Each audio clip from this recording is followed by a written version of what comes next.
Vamos ler a palavra do Senhor que está no Salmo número 12, versículo 6. Salmo número 12, versículo 6.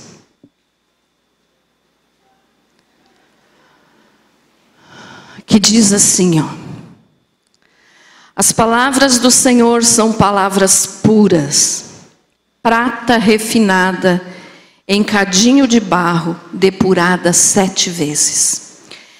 Em uma outra versão, diz assim, talvez a tua versão da Bíblia seja essa: as promessas do Senhor são dignas de confiança. Tem alguém aqui com essa versão? Ninguém? A Bíblia tem várias versões, né, irmãos?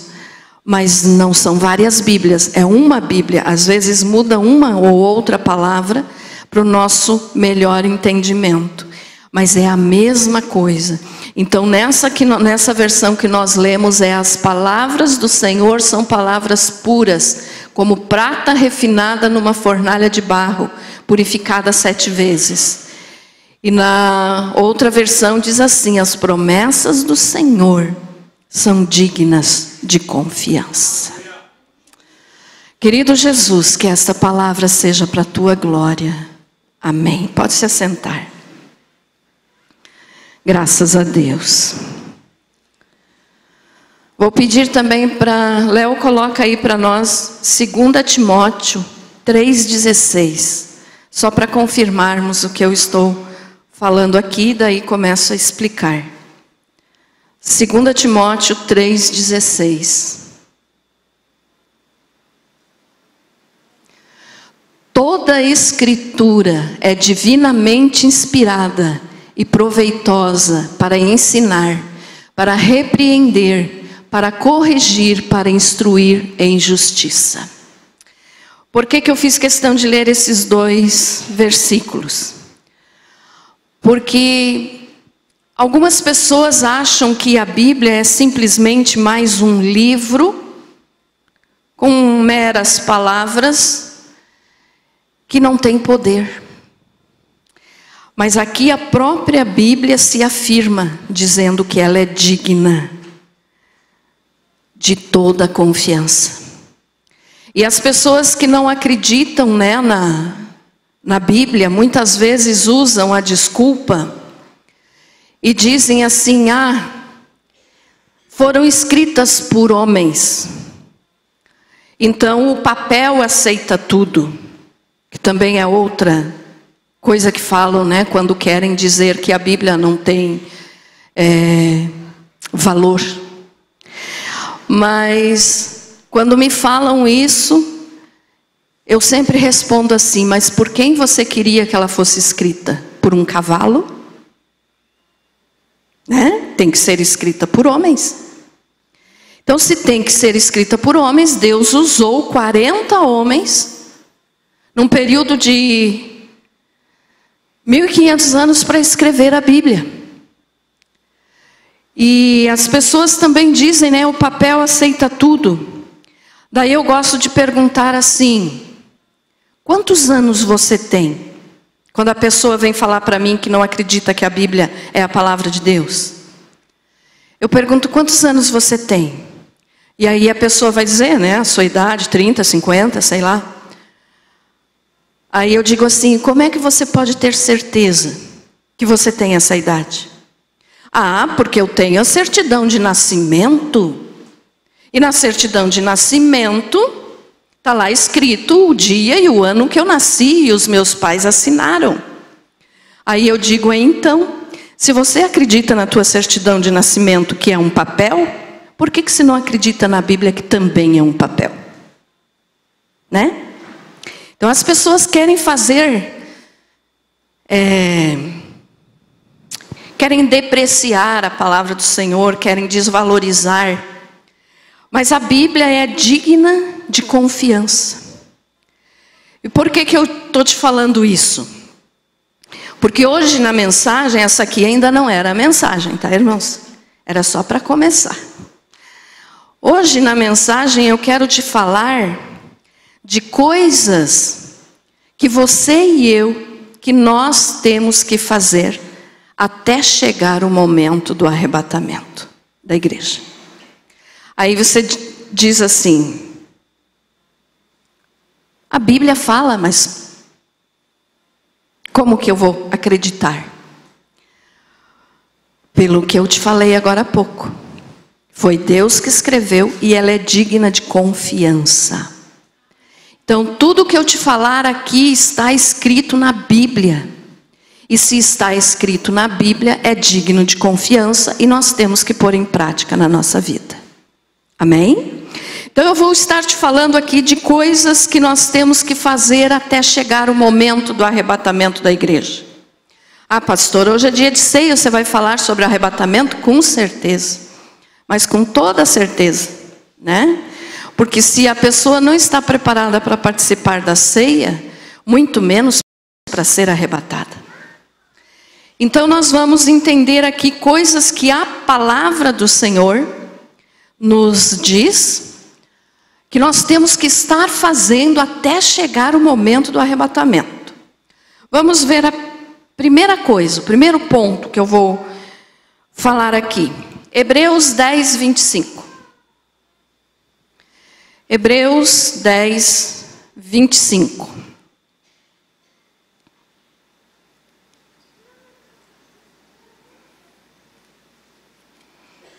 Glória a Deus. Diz assim: não abandonando a nossa congregação, como é costume de alguns, antes admoestando-nos uns aos outros, e tanto mais quanto vedes que se vai aproximando aquele dia. Olha só, o que está falando aqui?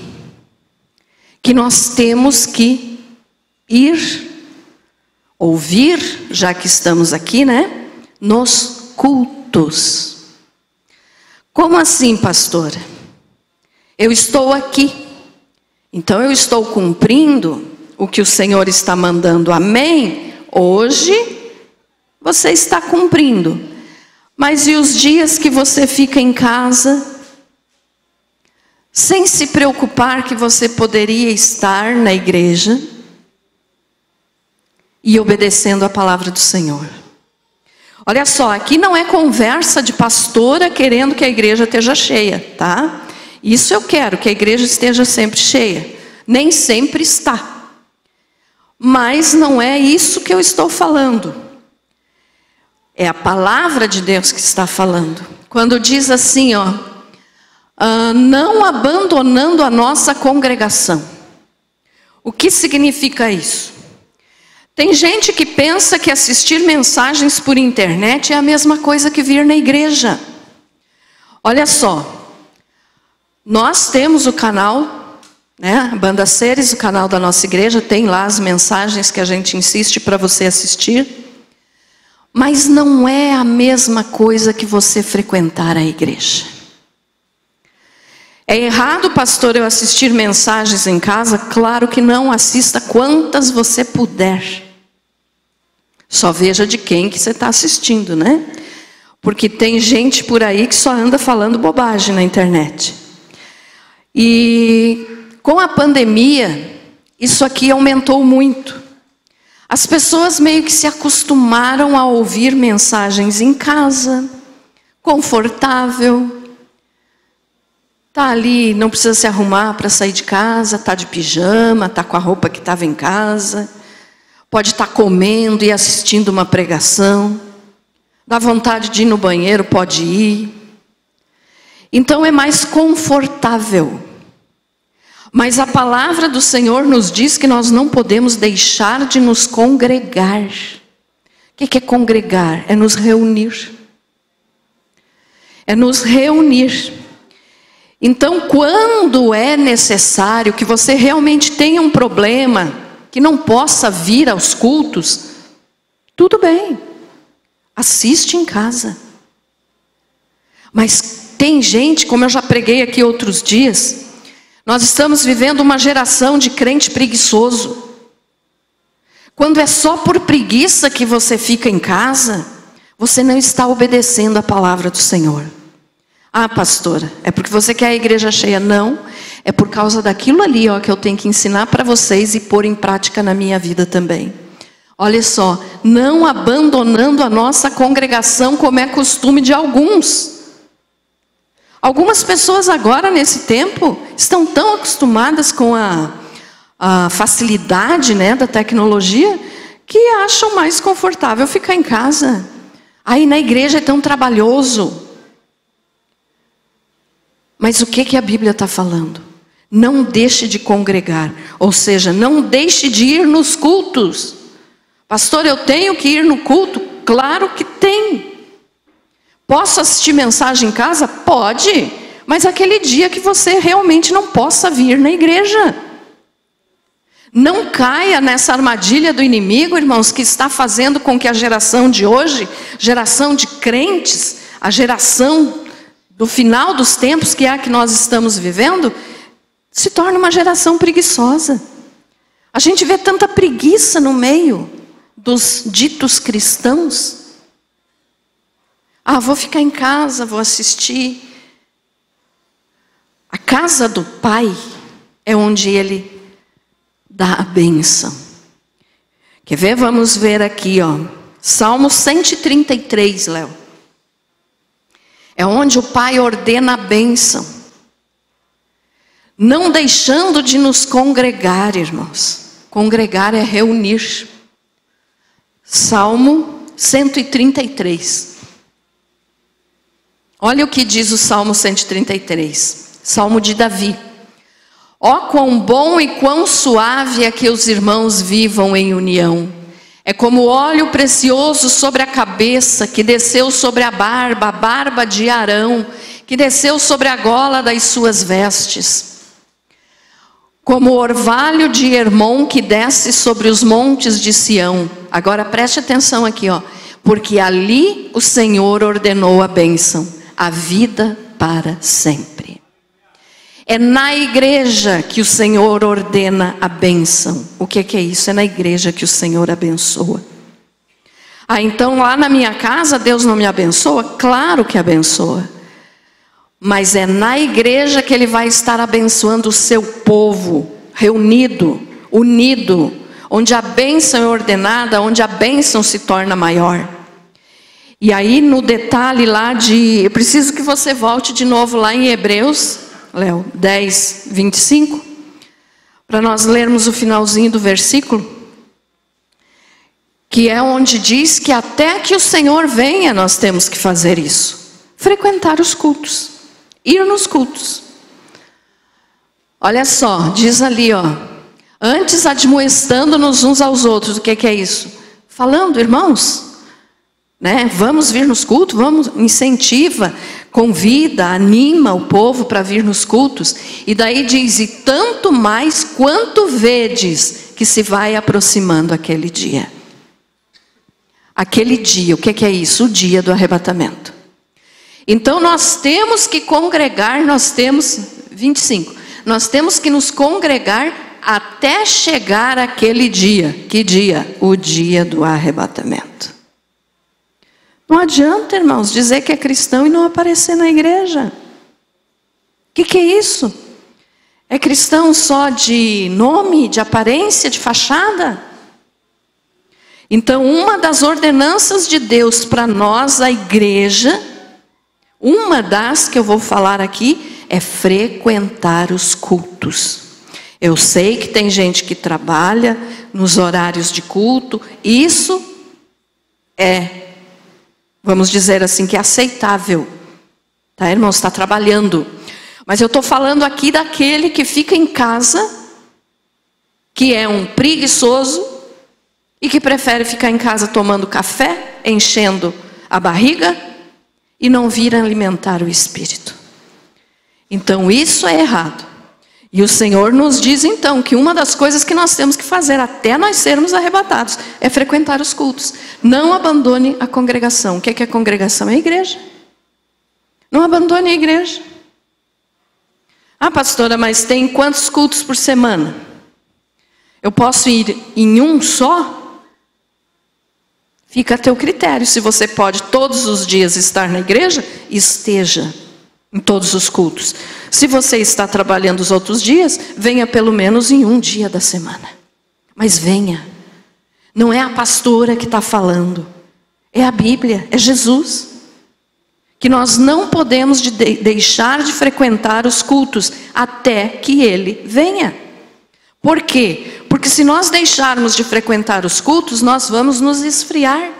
É o exemplo daquela brasa que você vê lá no teu fogão a lenha, quando é inverno, que você faz o fogo, a brasinha está vermelhinha. Se ela fica mais longe das outras ali dentro do fogão, ou da lareira, seja o que for, ela vai se apagar. Ela vira carvão. Assim somos nós. Se nós não nos congregarmos, se nós não nos reunirmos, nós vamos acabar apagando. Apaga a fé, diminui a fé. Aí a pessoa já não tem mais vontade de vir na igreja. Aí a pessoa já não vem porque não quer. Por quê? Porque apagou. E aquele que apaga acaba fazendo coisas erradas, tomando decisões erradas na sua vida, que vão fazer com que essas decisões tenham resultado na eternidade. Como será a tua eternidade? Como é a eternidade daquele que abandona os cultos? Porque acaba se esfriando. Entendido isso? Amém? Então a primeira coisa que nós não podemos deixar de fazer até chegar ao arrebatamento é frequentar os cultos. A outra coisa, o que nós vamos fazer daqui a pouquinho, tomar a ceia do Senhor. 1 Coríntios 11, 25 e 26.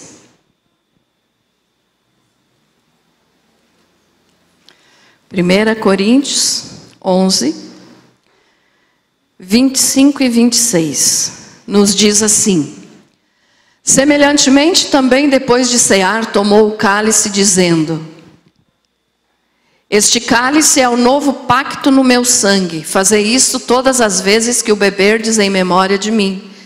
Porque todas as vezes que comerdes deste pão e beberdes do cálice, estareis anunciando a morte do Senhor. Até quando? Até que Ele venha. Então, o que nós não podemos deixar de fazer também, além de não deixar de frequentar os cultos, é deixar de participar da ceia. Você está sentindo falta de algum irmão aqui hoje? Cadê esse irmão? Não podemos deixar de frequentar os cultos nem de tomar a ceia. Por quê? Porque a ceia é uma ordem de Jesus.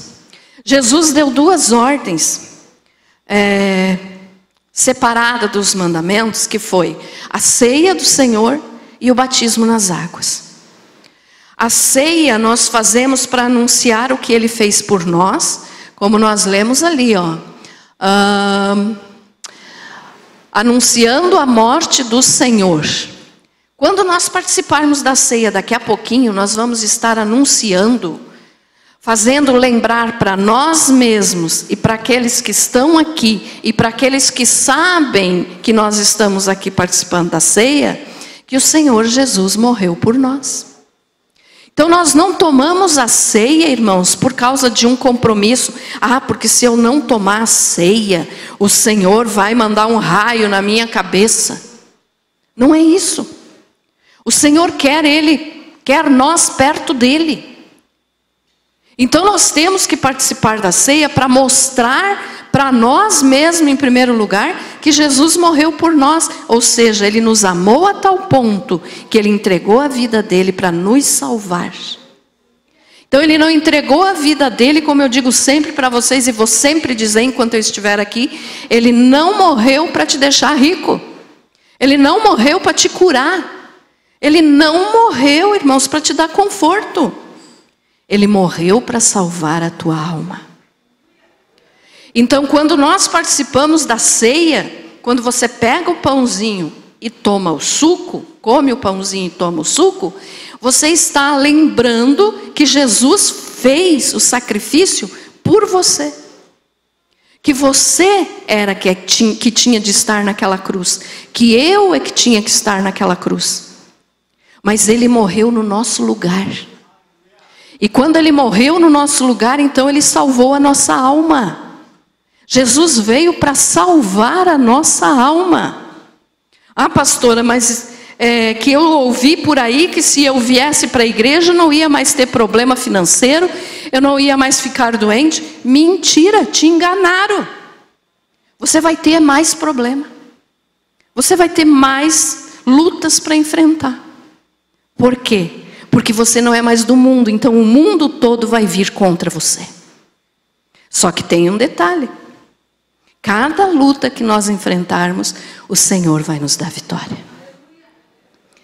Mas a prioridade dele é a nossa alma. Ele quer salvar a nossa alma. Salvar do quê? Da ira de Deus, da ira do Pai.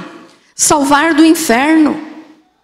Algumas pessoas acham que quem matou o Senhor Jesus foram os romanos, ou foram os judeus, ou foram os soldados, né, que estavam ali, os soldados romanos que pregaram Jesus na cruz, foram os culpados pela morte de Jesus. Não foi. Sabe quem que matou Jesus? Foi o Pai. Foi Deus, Pai. Porque Ele precisava matar um inocente para salvar todos nós culpados. Então o Senhor Jesus, quando morreu na cruz por nós, Ele nos livrou da ira do Pai, porque senão quem Deus iria matar era eu e você. Mas Ele assumiu o nosso lugar. Então Ele nos livrou da ira do Pai. Ah, pastora, mas Deus é bom, Deus é amor, como que Ele ia nos matar? Porque nós pecamos. E Deus é santo e não pode compactuar com o pecado. Então Ele tinha de fazer justiça. E Ele precisava fazer justiça, porque Ele não pode ir contra o seu caráter. Ele é santo, Ele não pode aceitar o pecado. Então precisava de um inocente. Quem que nunca pecou? Jesus. Então Jesus, como nunca pecou, morreu no nosso lugar, nós todos pecadores. Então Ele assumiu o nosso lugar. Ele assumiu o meu pecado. Ele assumiu o teu pecado para poder salvar a nossa alma. E livrando-nos da ira do Pai, Ele nos livrou do inferno. Porque quem não aceita Jesus como Senhor e Salvador, está debaixo da ira do Deus Todo-Poderoso. E quando morrer, vai pagar indo para o inferno. É simples assim. As pessoas às vezes complicam, mas é muito fácil entender a palavra de Deus. Deus criou Adão e Eva. Pecaram. E através deles veio o pecado para nós. Então, como todos nós pecamos, todos nós estávamos condenados ao inferno. Mas Jesus morreu no nosso lugar. E nos livrou do inferno. Nos livrou da ira do Pai. Então, hoje nós podemos estar caminhando para o céu, porque aceitamos o Senhor Jesus como Salvador. Mas temos que aceitá-lo também como Senhor. E como Senhor é fazer o que Ele manda. E aqui então, como eu falei no início, que a palavra de Deus é digna de toda aceitação, ela é digna de confiança, ela está nos dizendo o que nós temos que fazer até chegar o dia do arrebatamento. Então as duas primeiras coisas aqui que nós já falamos foi não deixar de frequentar os cultos e tomar a ceia. Pastora, mas eu não estou preparado para tomar a ceia. Então como que você vai subir no arrebatamento? Se não está preparado para tomar a ceia, não vai ser arrebatado. Quem não está preparado para tomar a ceia? Aquele que não pediu perdão pelos seus pecados. Todos somos pecadores. Todos pecamos. Mas quando nós aceitamos já Jesus, nós vamos ao Pai e dizemos: Pai, nos perdoa, porque nós pecamos. Me perdoe porque eu pequei. E no mesmo momento Deus nos perdoa porque Ele enxerga em nós o sangue de Jesus nos cobrindo. Ele olha para nós e não enxerga mais o nosso pecado, porque o nosso pecado já foi levado lá na cruz por Jesus. Então o sangue de Jesus é que está nos cobrindo, é o sangue do seu Filho que Ele enxerga sobre nós. E aí Ele nos perdoa. Então, se você acha que não está preparado para participar da ceia, peça perdão ao Senhor pelo pecado que está condenando a tua alma. E no mesmo momento você pode participar. Por quê? Para lembrar de que Jesus morreu no teu lugar. Amém? Ficou entendido isso, irmãos? Então a ceia é para isso. Não é um costume mensal que a igreja tem. Não veja mais a ceia como um costume da igreja, irmãos. Veja a ceia como uma ordem que Jesus deu para nós lembrarmos primeiro para nós mesmos que Ele morreu por nós, porque tem gente que esquece. Tem gente que esquece que Jesus morreu para salvar a sua alma e acha que Jesus morreu só para dar coisas boas nessa vida. Então é por isso que temos que tomar a ceia. Vou ler de novo ali, ó. Volta no 25, Léo. Semelhantemente, depois de cear, tomou o cálice, dizendo: este cálice é o novo pacto no meu sangue. Fazei isto todas as vezes que o beberdes em memória de mim. Nós vamos fazer em memória de Jesus, ou seja, para lembrar o que Ele fez por nós. Não é em memória. Em memória é lembrar de alguém que está morto. Jesus não está morto, Jesus está vivo. Ele disse fazer em memória de mim, lembrar o que Ele fez por nós. E no outro, no 26, diz assim: porque todas as vezes que comerdes deste pão e beberdes do cálice, estareis anunciando a morte do Senhor, até que Ele venha. Então, quando nós participarmos aqui hoje, nós vamos estar lembrando da morte dEle. Ou seja, que Ele morreu no nosso lugar, mas que não ficou só na morte, Ele ressuscitou. E quando Ele ressuscitou, Ele venceu a morte. E por isso que hoje Ele pode nos dar a vida eterna. Porque Ele nunca pecou e venceu a morte. Tá, pastor? E até quando que nós temos que fazer isso? Até que Ele venha. Vamos ter que participar da ceia até nós sermos arrebatados. E tem gente que negligencia a ceia. Ah, hoje estou muito cansado. Eu vou pedir para o pastor me mandar a ceia em casa.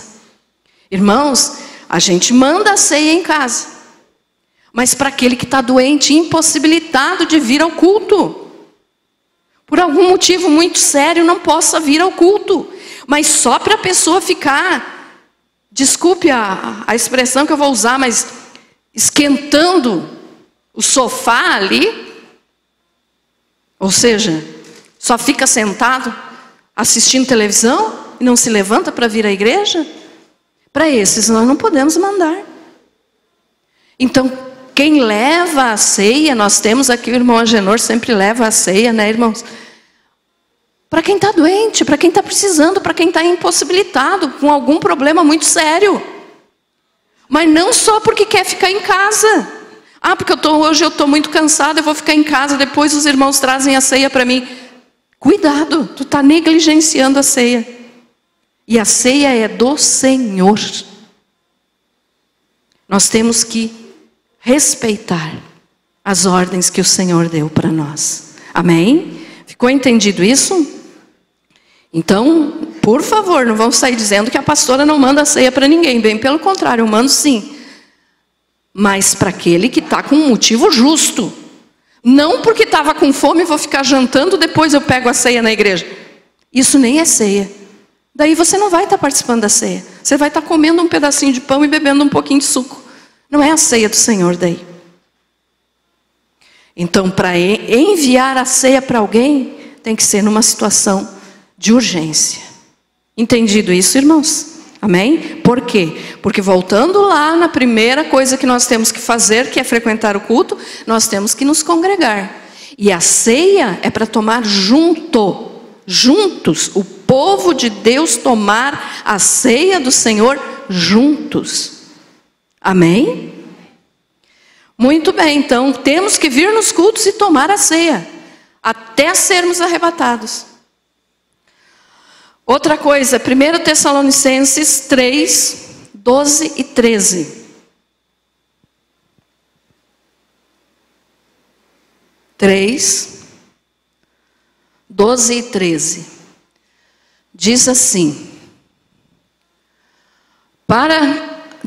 o 12. E o Senhor vos faça crescer e abundar em amor uns para com os outros, e para com todos, como também nós abundamos para convosco, para vos confirmar os corações, de sorte que sejam irrepreensíveis em santidade, diante de nosso Deus e Pai, na vinda, olha só, na vinda de nosso Senhor Jesus, com todos os seus santos.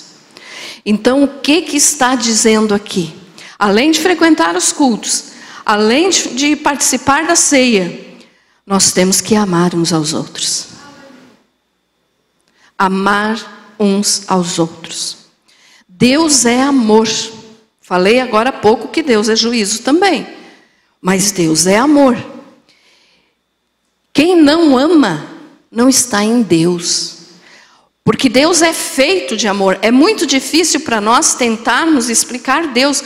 Se alguém conseguir explicar Deus, esse alguém está sendo maior que Deus. Então ninguém consegue explicar Deus direitinho. Mas o que a palavra nos ensina é que Deus é amor. Então a substância do que Deus é feito é amor. Deus é espírito e amor. Então como que nós podemos dizer que amamos a Deus se não amarmos uns aos outros? Quem não ama não está em Deus, porque Deus é amor. Então se a pessoa não ama, ela não está dentro daquele amor que é o feitio, vamos dizer assim, de Deus. Quem não ama não está em Deus. Quem não ama não é salvo.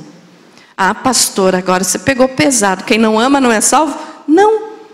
Não sou eu que estou dizendo, é a Bíblia. Quem não ama não está em Deus. E se não está em Deus, não é salvo. Entendido isso, meus amados? Olha só. Vamos ler Mateus 24, 12.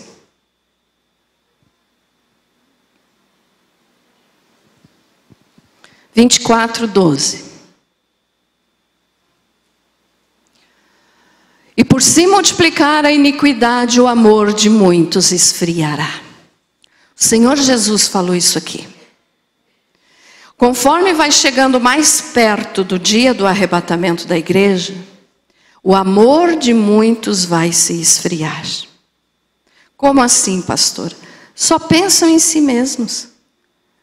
Só pensam no seu bem-estar, no seu conforto próprio. Se está tudo bem com ele, com ela, então os outros que se virem. Amor esfriando. E Jesus disse, conforme a iniquidade, por se multiplicar a iniquidade, o amor de muitos esfriará. Aumentando a iniquidade, ou seja, o pecado no mundo, o amor vai se esfriar.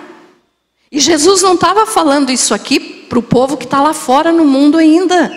Porque quem está lá fora não tem Deus. Lá fora eu estou falando aquele que não acredita em Deus, aquele que não aceitou Jesus como Senhor e Salvador.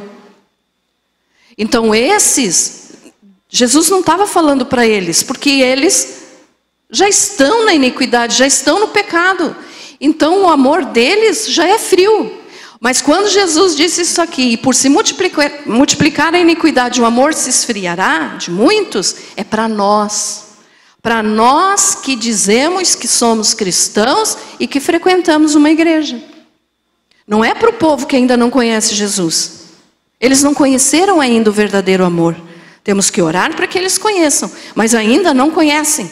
Então Jesus está falando para nós. Como é que está o amor aí dentro do teu coração? Será que você tem vivido só para você mesmo? É o teu trabalho, a tua vida, a tua casa, a tua força, o teu dinheiro, só você? Se você não ama o teu próximo, você não está em Deus, porque Deus é feito de amor. Então o Senhor nos disse isso. Nós temos que amar. E amar a até que ele venha. Vamos ler agora 1 João 4, os 7 e 8. 1 João 4, 7 e 8. Olha o que diz: o amor de Deus. Amados, amemo-nos uns aos outros, porque o amor é de Deus, e todo o que ama é nascido de Deus e conhece a Deus. Aquele que não ama não conhece a Deus, porque Deus é amor. Então, aquele que tem tirado do seu coração o amor pelo seu próximo, e que tem deixado com que o ódio, com que a amargura, o rancor, as coisas dessa vida entrem no coração, está se afastando de Deus. E pode chegar a esfriar por completo e sair da presença do Senhor. Então, o que nós temos que fazer até Jesus voltar? Frequentar os cultos, participar da ceia e amar. Amar. João 13, 34.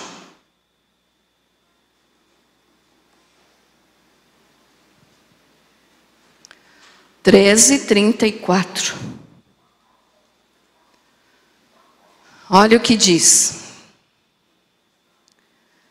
um novo mandamento vos dou, que vos ameis uns aos outros, assim como eu vos amei a vós, que também vós vos ameis uns aos outros. É Jesus falando. Em Mateus, esse aqui não precisa pôr, eu só vou comentar. Em Mateus 22, o 37 e o 39, ali Jesus está falando do maior mandamento e do segundo maior mandamento. Primeiro, amar a Deus acima de tudo e de todos. E o segundo, amar o seu próximo. Só que aí, Jesus mudou isso aqui. Ele completou. Não que ele mudou, ele completou. Porque antes a lei dizia que tinha que amar aos outros como nós nos amamos a nós mesmos. Ame aos outros como a ti mesmo. Só que Jesus veio e disse assim: tem que amar como eu vos amei. Então eu não posso amar você do jeito que eu me amo. Eu tenho que amar você do jeito que Jesus me ama. E eu, como pecadora, como pobre miserável que sou, como todos nós somos, Jesus me aceitou assim, então eu tenho que aceitar o meu próximo também como ele é. Do jeito que Jesus me amou, eu não merecendo, eu também tenho que amar a todos que não merecem. Entendido isso, meus amados? Amar. Mas é uma palavra que parece que as pessoas hoje em dia estão fugindo. Por quê? Porque quando falam em amor, as pessoas já pensam: eu vou ter que ajudar. E para ajudar eu vou gastar dinheiro. Gastar dinheiro eu vou ficar mais pobre. Para que Jesus veio? Para salvar a nossa alma. Ele não veio para nos deixar rico. Então ame o teu próximo. E começando pelos da casa. Estou falando aqui, ó, igreja. Amar uns aos outros, como Jesus falou. E a todos. Primeiro nós, filhos de Deus, nos amamos uns aos outros. Mas também temos que amar aqueles que ainda estão distantes do Senhor. Orar por eles, pregar a palavra, evangelizar, para tentar salvá-los. Amor. Então quem não ama, está longe de Deus. E estando longe de Deus, não vai ser arrebatado. E se não vai ser arrebatado, vai ficar para sofrer. E a alma vai para onde quando morrer? Então as pessoas não pensam que uma coisa liga a outra. Se eu digo que sou de Deus, eu tenho que amar o meu próximo. Amém? Só mais um para confirmar aqui. 1 João 4, 20 e 21.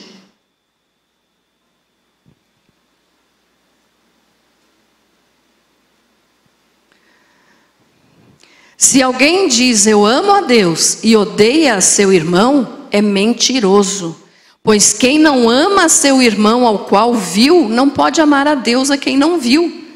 E dele temos este mandamento, que quem ama a Deus, ame também a seu irmão. Amém? E o amor provoca o quê, gente? Será que o amor é um falar mal do outro? Será que o amor é um desejar o mal para o outro? Não. Então ame verdadeiramente, como Jesus te ama. Porque você é igual eu. Nós não merecemos o amor de Deus, mas Ele nos amou. Amém? Então temos que amar, até Jesus vir nos buscar. Outra coisa, Tiago 5:8. Outra coisa que nós temos que fazer, além de amar, é ser paciente. Tiago 5:8. Quem sabe você diga assim, né, pastora, lê tanto versículo da Bíblia, mas se nós não ler versículo da Bíblia, onde mais nós vamos aprender? Né? Tem que ser na Bíblia. Sede vós também pacientes, fortalecei os vossos corações, porque a vinda do Senhor está próxima. Sede vós também pacientes. Nós temos que ser pacientes até a vinda do Senhor, que está próxima. Agora você diz assim, como assim paciente, pastora? Eu tenho que ser uma pessoa muito calminha, não posso ficar nervosa, não posso me irritar, não é isso. Calma a gente tem que ser, né? Ter domínio próprio, que o Espírito Santo nos dá. Mas aqui esse paciente é não perder o ânimo. Como assim? Tem gente que diz assim, porque falam que Jesus vai voltar, mas Ele nunca volta. Está demorando demais. Eu estou sofrendo muito. Vou desistir. Não quero mais. Então a Bíblia nos manda ser pacientes, ou seja, não perder o ânimo. Não ouvir essas coisas que o inimigo coloca na boca de uns perturbados por aí, dizendo que Jesus vai demorar muito, dizendo que Jesus não vai voltar. Jesus está voltando. Só que Ele não veio ainda por um motivo. Porque Ele ainda quer salvar mais pessoas. Ele ainda quer salvar mais almas. Então a Bíblia nos diz, seja paciente. Olha só. Sede vós também paciente, fortalecei os vossos corações. O que é que quer dizer isso? Posso passar por dificuldade? Vou passar com certeza. Mas não vou desanimar, porque Jesus está vindo me buscar. E crer na vinda do Senhor, crer no arrebatamento da igreja. Tem gente hoje que duvida que Jesus está voltando. A pastora fala isso desde que ela chegou aqui em Correia Pinto e Jesus não veio ainda. Falo e vou continuar falando. Jesus está voltando. Pode ser hoje, pode ser amanhã, pode ser daqui a 10 anos, pode, ninguém sabe o momento, só Deus. Mas Ele virá. E se você morre antes, Jesus já veio para você. Então a todo momento nós temos que estar preparados para o arrebatamento da igreja. Para nos encontrarmos com o Senhor. E não ficar ouvindo as lorotas que o diabo coloca por aí na boca do povo, dizendo, vocês acreditam que Jesus está vindo? Desde que a minha avó era viva, estão dizendo que Jesus vinha e Ele ainda não veio. E muitos caem nessa conversa. Mas nós temos que ser pacientes e dizer, não, o Senhor sabe o tempo certo. O Senhor vai vir no momento certo. Mas Ele vem. Amém? Vamos ler aqui, 2 Pedro 3, 9 e 10. 2 Pedro 3, 9 e 10. O Senhor não retarda a sua promessa, ainda que alguns a tenham por tardia, porém é longânimo para convosco, não querendo que ninguém se perca, senão que todos venham a arrepender-se. E o 10. Virá, pois, como ladrão o dia do Senhor, no qual os céus passarão com grande estrondo, e os elementos ardendo se dissolverão, e a terra e as obras que nela há serão descobertas. Volte no 9. Diz ali, o Senhor não retarda a sua promessa. Nós podemos achar que está demorando, mas um dia para o Senhor é como 1000 anos, e 1000 anos como um dia. O Senhor tem o dia marcado, Ele tem o dia, o momento, o minuto, o segundo certo, quando vai tocar a trombeta, e Ele vai tirar a igreja daqui. Para nós parece estar demorando, mas Ele não demora, Ele não retarda a sua promessa, porém é longânimo. Então essa demora que o povo acha que Jesus está fazendo, que Jesus está demorando, não é porque Ele está demorando, é porque Ele é longânimo. O que quer dizer isso? Ele é tão bom que Ele quer salvar mais gente. Ele quer salvar. Ele quer salvar o teu familiar que está lá na tua casa nesse momento, usando droga. Aquele teu familiar que está lá caído de bêbado. Aquele teu familiar que está longe da presença do Senhor, dizendo que duvida que Deus existe. Deus é longânimo. Ele quer salvar. Não querendo que ninguém se perca, senão que todos venham a arrepender-se. Deus quer salvar. Mas o povo não quer ser salvo. Prefere continuar nos prazeres do mundo do que se entregar a Jesus e mudar de vida. Então o que nós temos que fazer? Ser pacientes e fortalecer o nosso coração dizendo, Jesus não veio hoje, mas Ele pode vir aqui agora, no outro momento. Ou eu posso morrer daqui a 1 segundo. Então, para quem morre, Jesus já veio. Então, a todo momento nós temos que estar preparados. Se nós quisermos, é claro, ir para a glória com o Senhor. Mas uma coisa é certa, Ele vai voltar. Ele vai voltar. Pode ser hoje, pode ser daqui 100 anos, mas Ele vai voltar. Só que eu acredito que não chega daqui 100 anos. Ele está voltando, irmãos. Você está vendo tudo o que está acontecendo no mundo. Você está vendo as barbaridades que estão acontecendo. Tudo isso é sinal? É sinal. Jesus disse que o amor iria esfriar, a iniquidade aumentar. Só não quer enxergar aquele que realmente não quer aceitar que Jesus está voltando. Porque até alguém que nunca ouviu falar de arrebatamento está dizendo alguma coisa vai acontecer no mundo. Porque do jeito que está não dá de continuar. Até aquele que não crê está admitindo que o mundo está de cabeça pro ar. Perna pro ar, desculpe. Né? Jesus está voltando. Então não se desanime, seja paciente. Fique firme, não desista, fortaleça a tua fé. Jesus não veio hoje, Ele pode vir amanhã. E eu tenho que estar pronto para subir com Ele. Então não fique sem ânimo. Não perca a tua fé. Não desanime. Fique firme. Ah, pastora, mas você não sabe os problemas que eu tenho enfrentado. Importa. Os problemas que nós enfrentamos aqui, irmãos, são pequenininhos assim ao comparado ao sofrimento daquele que está no inferno. Então vale a pena lutar enquanto estamos aqui, para que quando chegar a nossa eternidade, nós não vá para o inferno, mas nós vá para a glória com o Senhor. Nem se compara as dificuldades daqui com as dificuldades que tem no inferno. Lá não tem mais jeito, lá não tem mais salvação. Mas aqui tem jeito, aqui tem salvação. Nós cantamos agora há pouco, Jesus é a saída e a solução. Entrega teu coração para Jesus, confia nele e o mais Ele fará. Amém? Outra coisa, se purificar. Temos que nos purificar até Jesus vir. Olha só. Então, frequentar os cultos, participar da ceia, amar, ser paciente e se purificar. 1 João 3, 2 e 3.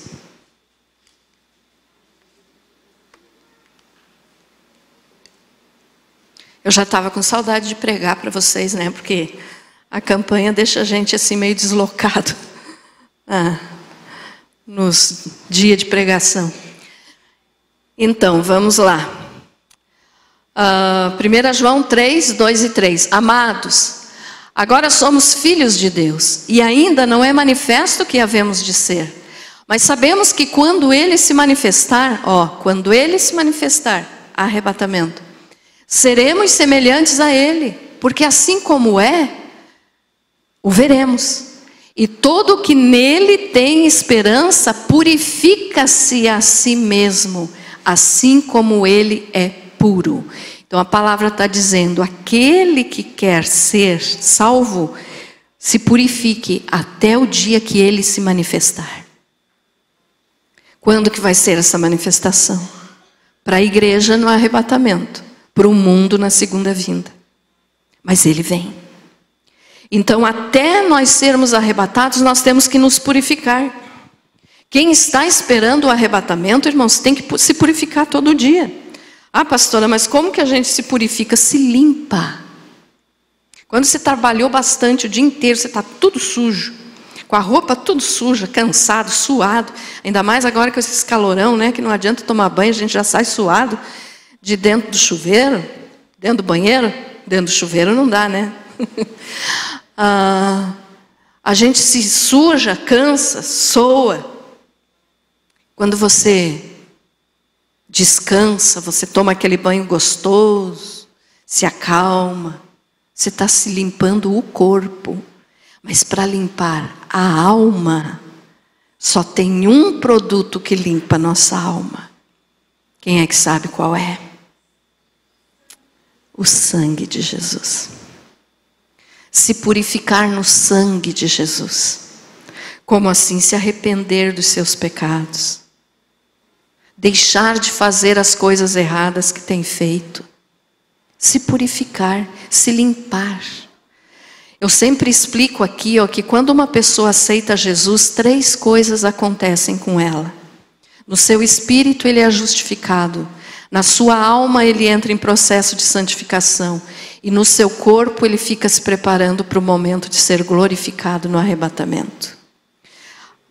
O espírito é justificado pelo sangue de Jesus. Isso é função de Deus. A única coisa que nós temos que fazer é aceitar o Senhor. E no momento que nós aceitamos, o Senhor age. Ele nos justifica. Ou seja, Ele olha para nós e diz, esse tem o sangue do meu filho sobre mim, sobre si. Está salvo, está justificado.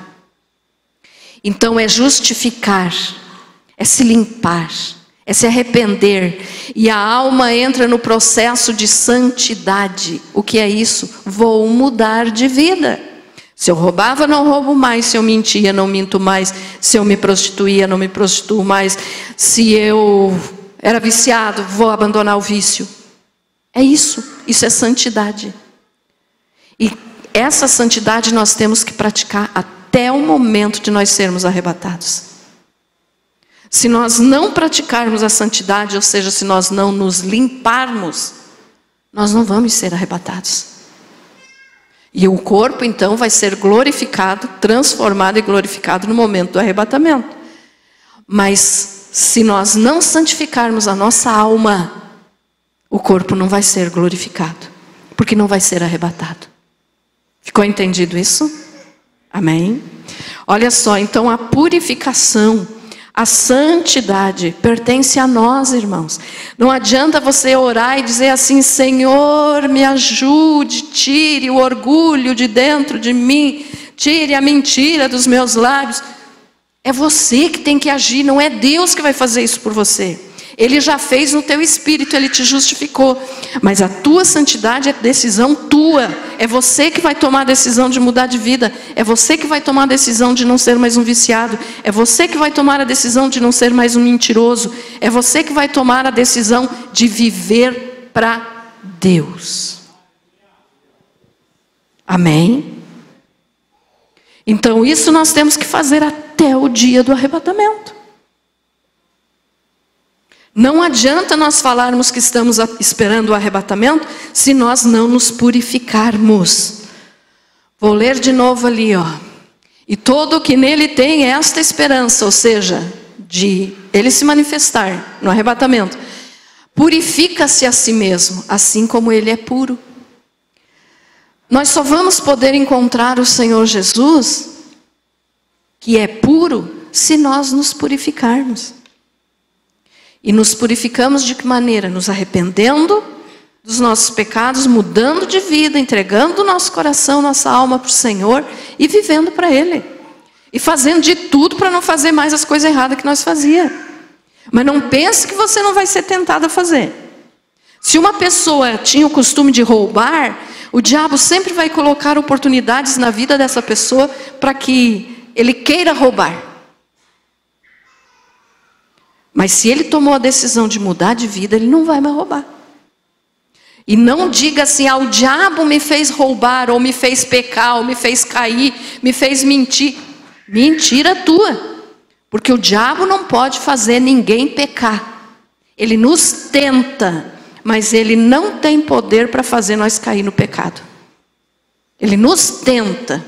A decisão de cair no pecado e cometer o que é errado é nossa.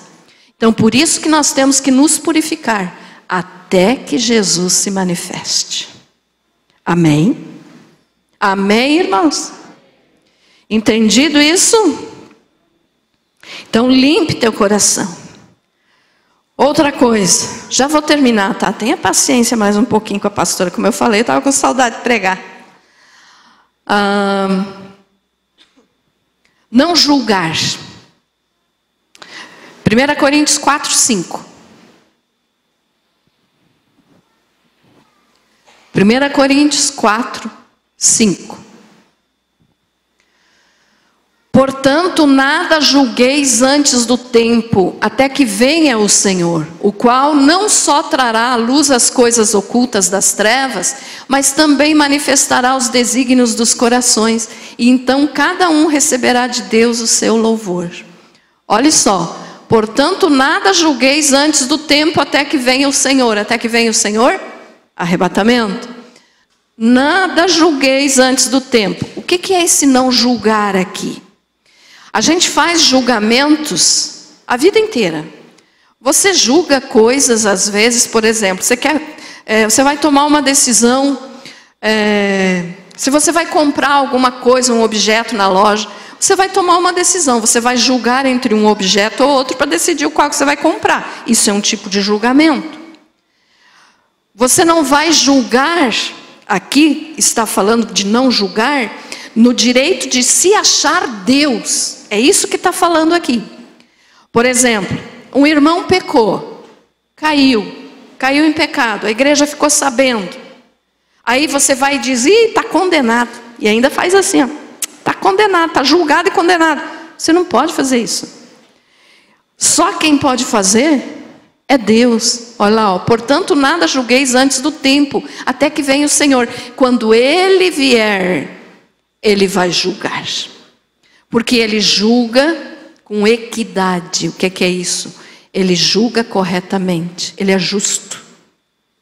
Então você não pode julgar, eu não posso julgar quem é salvo ou não, quem presta ou não. Nenhum de nós presta.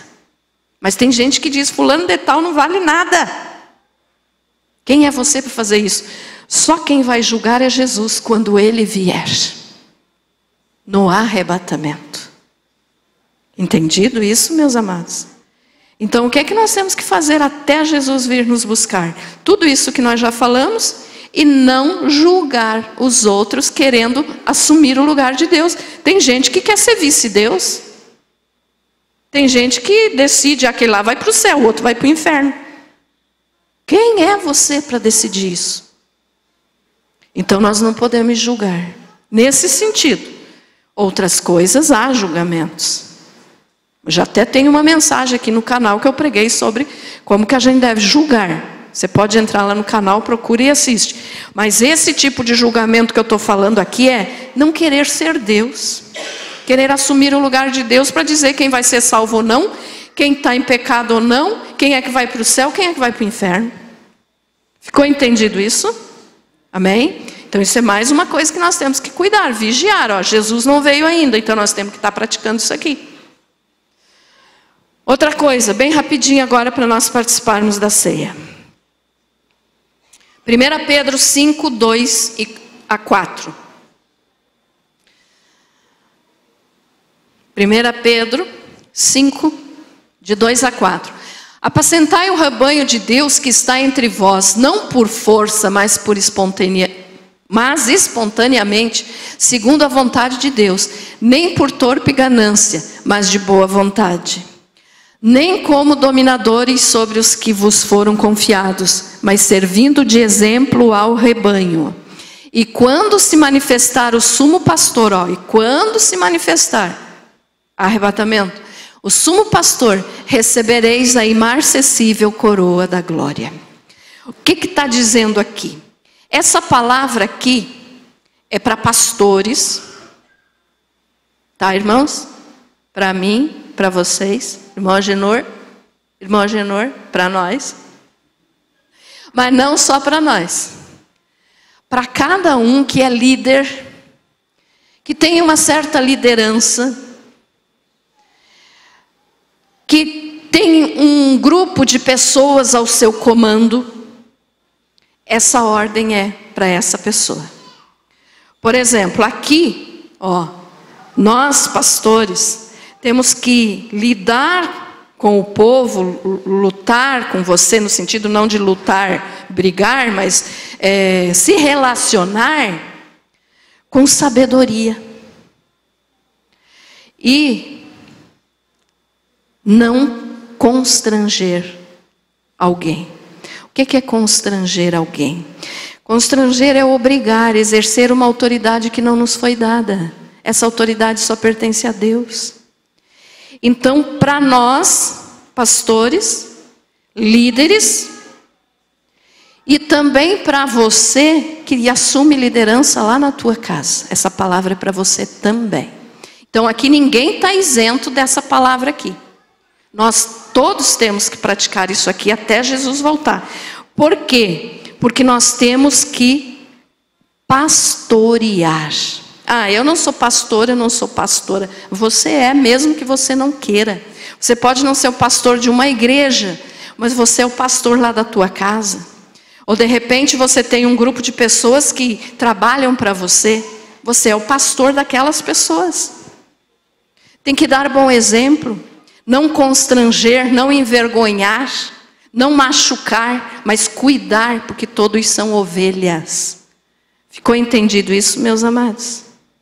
Então todos nós, nenhum de nós estamos isentos, só tem uma divisão aqui nas categorias. Pastores e líderes, cuidem bem do povo. Por quê? Porque vai chegar o dia em que Jesus vai vir para tomar resposta do que foi feito.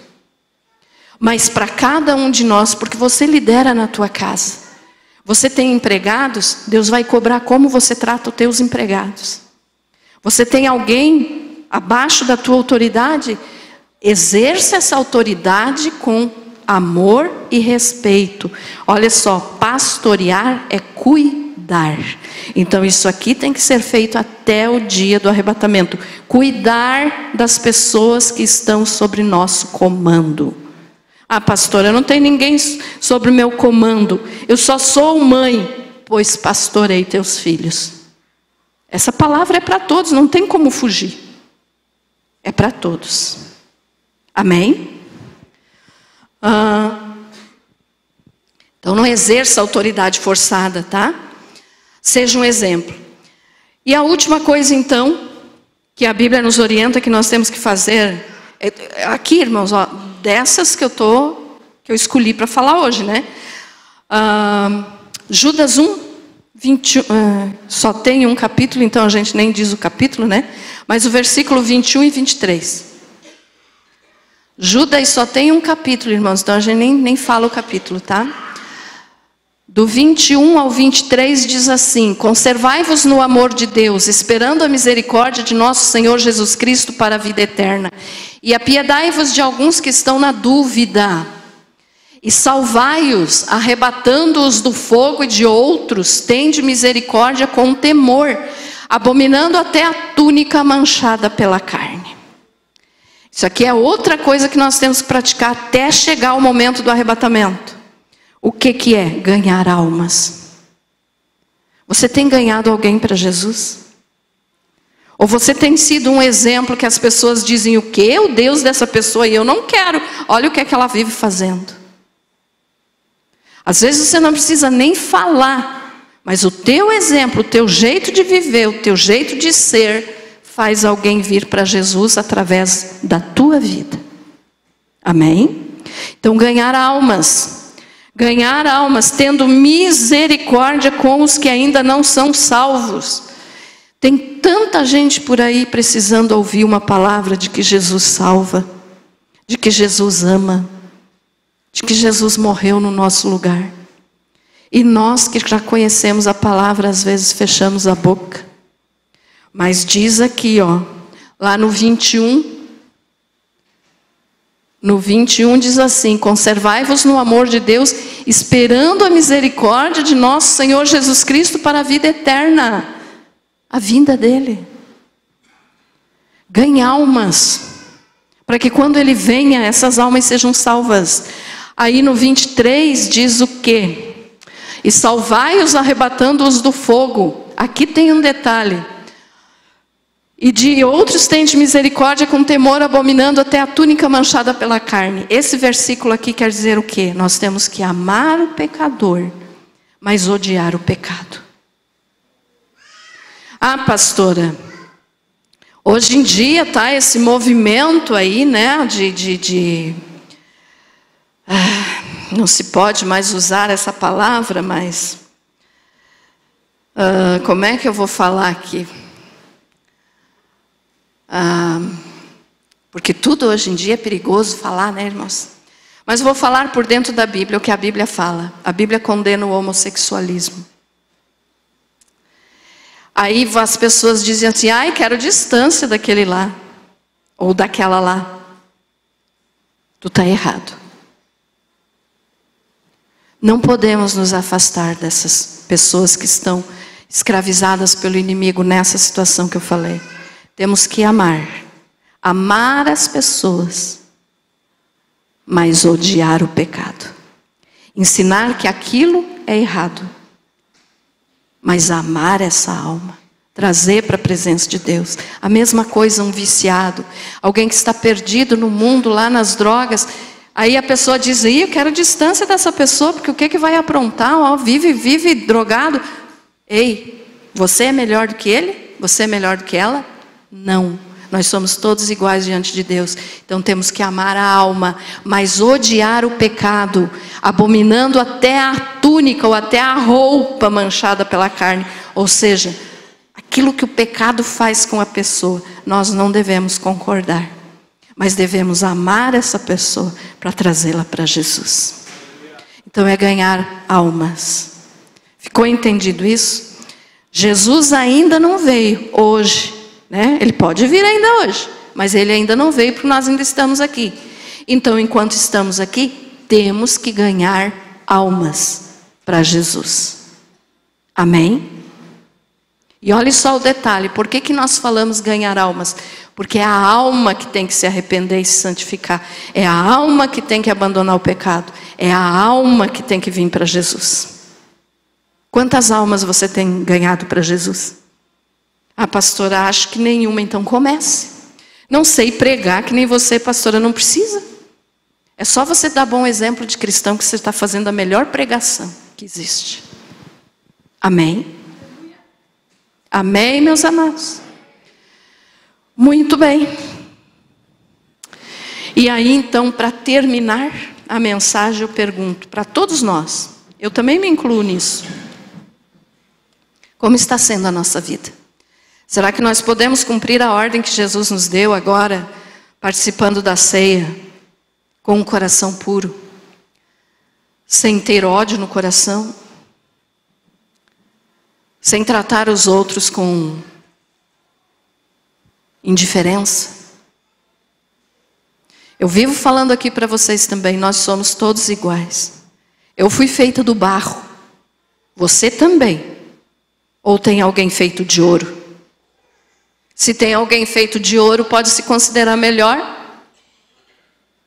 Mas não existe. Mesmo que existisse, não seria melhor diante de Deus.